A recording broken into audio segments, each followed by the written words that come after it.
Bu videoni chiqarishdan maqsad odamlarni sal bo'lsa ham hushyorlikka chaqirish. Akalar, opalar hamma shaharga chiqadi. Shahardagi ba'zi bir tartibga solinmagan svetofor yo'q, peshixodlar bor. O'sha peshixoddan o'tayotganda iltimos, o'tayotgan odamlar, ushbu videoni ko'rayotganlar, sal o'ngga chapga qarab o'tinglar iltimos. Bu yoqdagi rolda kelayotgan inson ham sizlarga o'xshagan oddiy inson, har xil xayol bilan keladi. Kimdir shoshib biror yerga shoshib ketayotgan bo'ladi, kimdir o'y bilan ketayotgan bo'ladi. To'g'ri o'ngga ham chapga ham qaramasdan to'g'ri chiqib kelyapsizlar. Qaranglarda, u kamera bor degani men xavfsizman degani emas, to'g'ri tushuninglar.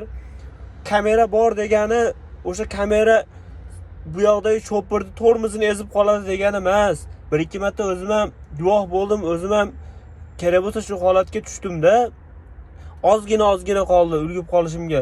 Misol, men ham shoshib yuraman, ba'zida sekin yuraman.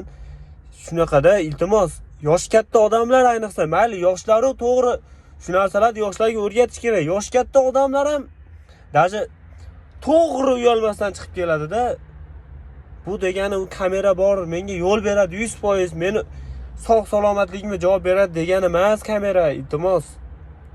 To'g'ri ma'noda tushuninglar. Ozgina qolyapti. Biz ham insonmiz, roldagi odam ham sizlarga o'xshagan odam oddiy. Misol, Xudo ko'rsatmasin, yomon tarafga ketadigan bo'lsa, yana shopir aybdor bo'ladi. Doim to'g'ri tushuninglar, shu narsani chiqarmasam bo'lmadi men. Agar shu videoni ko'rgan bo'lsanglar, ozgina bo'lsa ham o'zingizlarga jicha naft olinglar iltimos. To'g'ri ma'noda chiqarildi bu video.